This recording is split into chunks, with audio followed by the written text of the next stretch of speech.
Every year, Congressman Neil Abercrombie hosts a reception to honor his office's appointees to the nation's military academies and their families.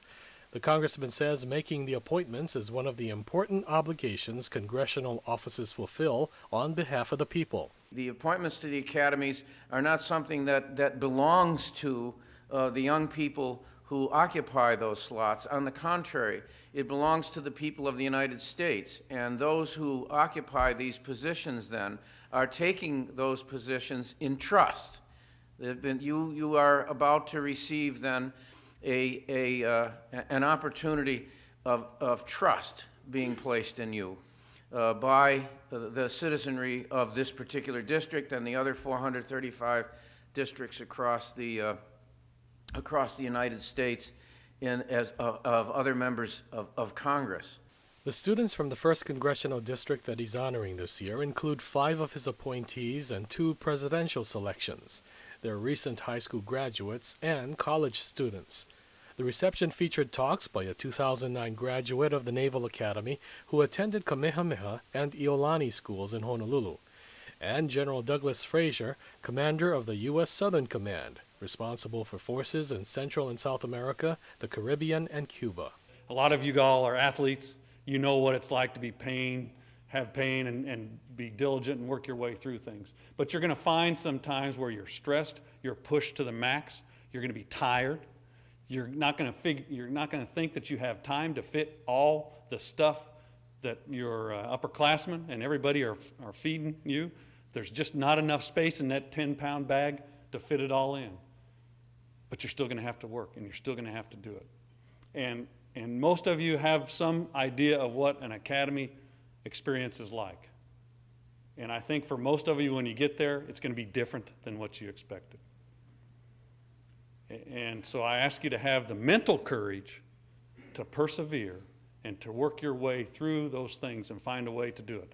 My way of working through that was, I was an athlete. I thought I was pretty cool going in there. I was kind of the number 2 guy graduating from my high school class, and man, watch out, Air Force Academy, because I'm going to set you on fire. Well, guess what? Everybody else of the 1,500 cadets who entered was just like me. So the competition changed a little bit, and I wasn't quite as big a fish as I used to be. So what I would do was, but there were some upperclassmen who I said, now if that guy can make it through, and for me it was guys, there weren't any women at the time. If that guy can make it through, there's no way I can't make it through. So I would play mind games with myself of, there's a way I can make this happen. There's a way I can make this work. Just to warn you guys, you guys may have been 4.0 students in high school. I mean, I was a 4.0 student at Kamehameha 3.7 at Iolani, but you might have a slight grade decrease when you get to the academies. Parents, don't worry, don't be alarmed. They're focused, but they have so much more on their plate. It's a full day. You're waking up at 05:45. Your day ends at 2300. So basically, these guys are lacking sleep, may not answer your emails. Don't worry, they're fine. It's okay. The academy is there to support you. They're taking care of your kids. It's fine. What motivated you to make the application in the first place? Well, I've been a part of Civil Air Patrol for 3 years, and I've been interested in the Coast Guard Academy actually for 4 years. But when I went to the summer seminar, the year before my senior year, the summer before that, I just felt some kind of comfortableness with the Air Force Academy opposed to the Coast Guard Academy. So that's how I ended up choosing to go to the Air Force Academy. Brandon, what motivated you to make your application in the first place? To serve our country and to get the best education possible. Very good. That's a good answer. Does everybody believe him? Okay, good for you. And Mark, what motivated you to make your application? I wanted to step up my leadership and take my leadership skills from my state to the nation. Good for you. Joe? I think the service academies offer a unique experience because it's not only academic but also physical, and I think it offers much more than a lot of other schools, and it's the best opportunity for advancing myself and as well helping to serve the country. What motivated you to make the application?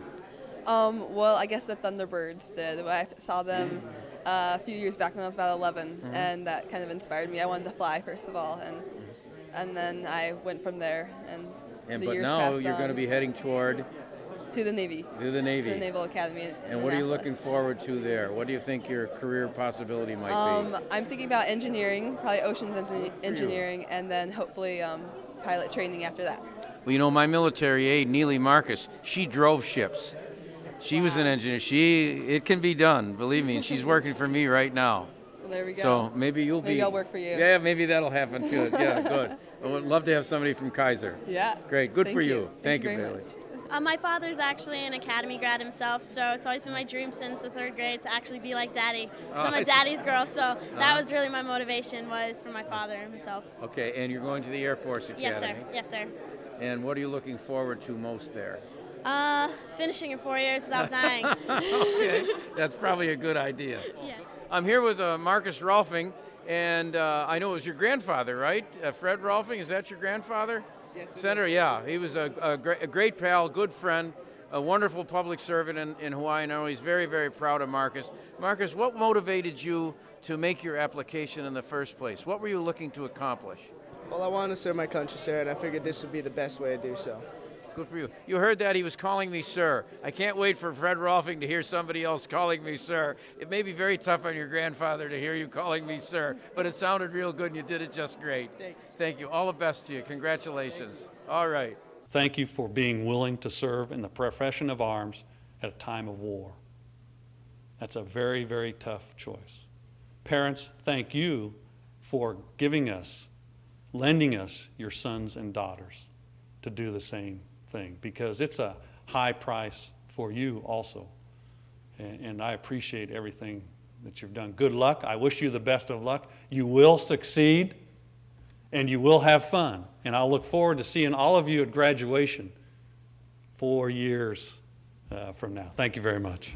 I can say to you as we close this evening that it never occurred to me when I came to Hawaii 50 years ago, this September, with statehood, that one day, having found paradise, in order to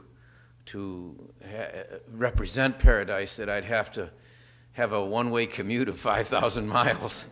And it certainly never occurred to me that I would serve on the Armed Services Committee, and that one day I would chair a committee on armed services, in this instance the Air and Land Committee, which means the Air Force and the Army, and then serve as the second chair on the Sea Power Subcommittee, which is the Marines and the Navy.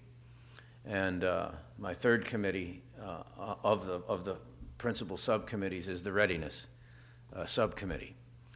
So I can say to you, as I enter my 20th year of service under the Honorable Ike Skelton, now chairman of the committee, that every member of the House of Representatives, and more particularly those who are in service on the Armed Services Committee, is dedicated and has as their first and foremost thought when they exercise their votes and commit their judgments. We know that while all the other committees are important, only the Armed Services Committee deals with life and death issues, literally. And so we have, as your parents have and your grandparents and friends have, our best thoughts always for you. And you can count on us and count on this nation to support you in every respect, because we know that you're ready to give all for this country, its people, and its values. Imua.